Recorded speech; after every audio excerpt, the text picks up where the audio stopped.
ఏ విధవరాలు అంటే భర్త చనిపోయాడు. భర్త చనిపోతే ఆమె భక్తి చేస్తుంది, ఆమె పిల్లలు భక్తి చేస్తున్నారు, ఆమె మనవాళ్ళు కూడా భక్తి చేస్తున్నారు. ఇప్పుడు ఆమె ఆలన పాలన చూసేది ఎవరు? ఆమె అవసరతలు తీర్చేది ఎవరు? ఆ విధవరాలి యొక్క అవసరతలు తీర్చేది ఎవరు? పిల్లలే. ఎవరు చెప్పారు పిల్లలు తీర్చాలని? సియోన్ రాజు ఆజ్ఞ జారీ చేశాడు అనమాట, శాసనం రాయించాడు.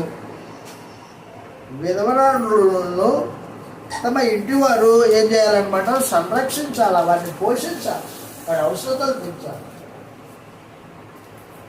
అలా చేయకోకుండా భక్తి అని మాట్లాడేవాడు అబద్ధికుడు. దయచేసి గుర్తుపెట్టుకో.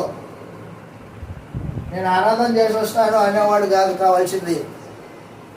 నీ ఆరాధన దేవుడు అంగీకరించాలన్నా మొదటిగా నీ ఇంట్లో ఉన్న వృద్ధ తల్లిదండ్రులని, విధవరాలని వారిని పోషించాలా, అది నీ బాధ్యత. కాబట్టి కృష్ణ ప్రభు యొక్క రాజ్య సంబంధులు బాధ్యత కలిగిన వారై వ్యక్తిగతమైన తమ జీవితాల్లో, తమ కుటుంబాలలో కృష్ణ ప్రభు యొక్క పరిపాలన కింద కొనసాగుతారు. చదువు అక్కడ రాయబడింది. అయితే ఏ విధవరాలికైనాను పిల్లలు కానీ